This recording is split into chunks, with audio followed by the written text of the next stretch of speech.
나 김개미. 월세로 나가는 돈이 아까워 전세로 옮기려고 한다. 제대로 전세금을 돌려받지 못했고 그런데 요즘 뉴스 보니까 깡통 전세 때문에 전세금을 돌려받지 못하는 사람이 워낙 많다고 해서 걱정이 된다. 과장님, 저 전세로 옮기려는데 2년 뒤 계약 끝나서 나오고 싶을 때 전세금 못 돌려받는 건 아니겠죠? 개미씨, 요즘엔 전세보증보험 무조건 들어야 해. 전세보증보험? 전세금도 보험이 있는지는 몰랐는데 그냥 무조건 가입만 하면 되는 건가? 전세보증보험을 들려면 어떻게 해야 하지? 전세보증보험은 계약기간이 종료된 뒤에도 임대인이 보증금을 반환하지 않으면 보험을 통해 보증금을 돌려받을 수 있는 제도입니다. 전세보증금을 못 받아서 이사를 가지 못할 것이 걱정되는 세입자, 전세로 살고 있는 집이 경매에 넘어가 전세보증금을 받지 못할까봐 걱정되는 세입자, 전세보증금 회수를 위한 법적 조치를 스스로 하기가 걱정되는 세입자라면 전세보증보험에 가입하면 좋습니다. 하지만 전세 계약을 했다고 해서 모두가 전세보증보험에 가입할 수 있는 것은 아닙니다. 그럼 어떤 경우에 가입할 수 있는 건가요? 전세보증보험 상품을 내놓은 기관은 주택도시공사, 서울보증보험, 한국주택금융공사가 있는데요. 세 군데가 조금씩 조건이 다릅니다. 일단 세 군데 모두 해당하는 공통사항부터 말씀드릴게요. 먼저 임대차 계약 기간이 1년 이상인 계약을 체결해야 합니다. 또 점유와 전입 신고를 해 대항력을 갖추고 확정 일자를 취득해 우선 변제권을 가져야 하고 계약 기간 동안 임차인이 실점유를 유지해야 합니다. 그리고 건물 및 토지에 대한 소유권 권리 침해, 예를 들면 경매 신청, 압류, 가압류, 가처분 등이 없어야 하고요. 건물 소유자와 임대인이 일치해야 합니다. 마지막 조건이 가장 까다로운데요. 선순위 채권에 내 보증금을 더한 금액이 주택 가격보다 높으면 전세보증보험에 가입할 수 없습니다. 아니, 생각보다 조건이 많네요. 선순위 채권? 그건 또 뭐죠? 선순위 채권이란 집주인이 내 전세보증금보다 먼저 갚아야 하는 돈을 말합니다. 쉽게 말해 내 보증금과 집주인이 먼저 갚아야 할 돈을 더한 금액이 계약하는 전셋집 가격보다 같거나 낮은 경우에만 보험 가입이 가능한 거예요. 선순위 채권은 등기부등본의 일부에서 확인이 가능합니다. 또 전셋집 주택 가격을 확인하는 방법은 주택의 유형마다 다르니 주택도시보증공사 등에서 제공하는 주택가격 확인하기 페이지에서 직접 검색해보시면 됩니다.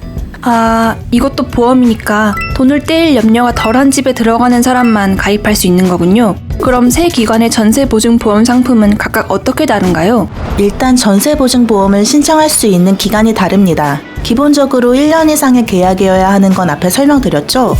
허그는 전세 계약 기간의 절반이 경과하기 전에 가입을 신청할 수 있고 SGI는 1년 계약이면 5개월이 지나기 전, 1년 이상 계약이면 10개월이 경과되지 않은 시점이어야 합니다. 또 HF는 전세 계약 기간의 4분의 1이 지나기 전에 신청할 수 있습니다. 그런데 허그의 경우 가입 가능 시기 특례 지연 기간이 있어요. 2019년 7월 29일에서 2021년 7월 28일 사이에 보증 신청을 한 임차인은 전세 계약 종료 6개월 전까지 가입이 가능하답니다. 다음 차이점은 연 보증료율, 즉 내야 하는 보증료가 다르고 보증 한도가 다릅니다. 보증료율은 HF가 가장 낮고 허그가 중간이고 SGI가 가장 높습니다. 대신 보증료율이 낮은 상품은 보증 한도가 낮고 높은 상품은 한도가 높습니다. 자신의 보증 금액과 재정 상황을 비교해서 가입이 가능하고 조건이 좋은 기관을 찾으면 되겠네요.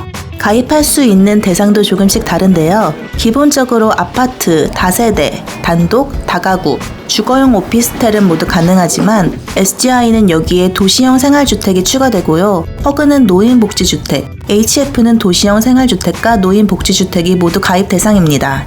연 보증료랑 한도가 상품마다 조금씩 다르네요. 근데 이게 얼마 정도인지 감이 잘 안 오는데요? 가장 저렴한 HF 보증료를 기준으로 보면 전세금이 5억 원인 아파트에 거주하는 사람은 매년 35만 원을 내면 보증금을 안전하게 보장받을 수 있답니다.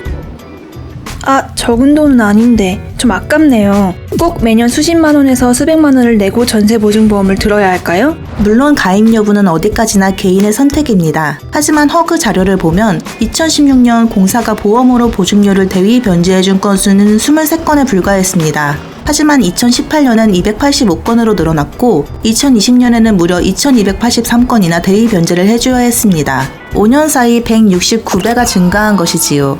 아니, 너무 심각한데요? 왜 이렇게 많이 늘었죠? 아파트 가격이 폭등하고 전세 매물이 줄어들면서 전세가가 매매가를 추월한 이른바 깡통 전세가 늘어났기 때문입니다. 이런, 얘기를 듣고 보니 꼭 가입해야겠네요. 그런데 만약에 집주인이 보증보험 가입하는 걸 싫어하면 어떡하죠? 과거에는 보험에 가입할 때 임대인의 동의가 필요했지만 지금은 집주인의 사전 동의가 필요 없으니 걱정하지 않으셔도 돼요. 아하, 다행이다. 그렇다면 신청할 때 준비해야 할 서류가 있을까요? 기본적으로 임차인의 주민등록 등본, 임대차 계약서, 전입신고 이후 발급한 임차 목적물의 부동산 등기부등본, 전입세대 열람원 등이 필요한데요. 이것도 주택 유형과 상품에 따라 조금씩 다르기 때문에 가입 상품을 정한 뒤 기관 홈페이지에서 확인하시면 될 것 같습니다.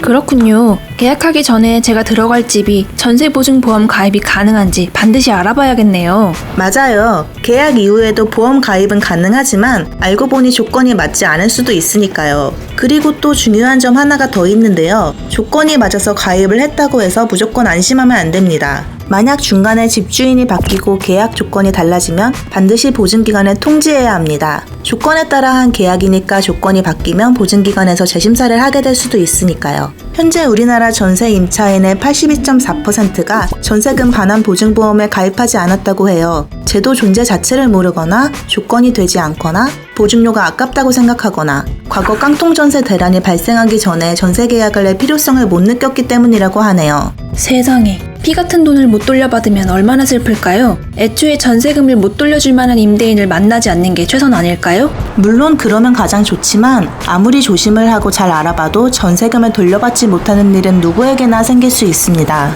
만약 보험의 가입이 불가능한 조건의 집을 부득이하게 계약해야 하는 경우라면 매매값과 전세금의 차이가 크지 않은 매물은 피하고 반전세나 월세로 들어가 피해를 최소화하는 방법밖에 없답니다. 전세금도 언젠가 돌아올 내 돈이라고 생각했는데 주고 나면 내 돈이 아닐 수도 있구나. 진짜 잘 알아보고 계약해야겠다. Money. So what are you gonna do about it? Money.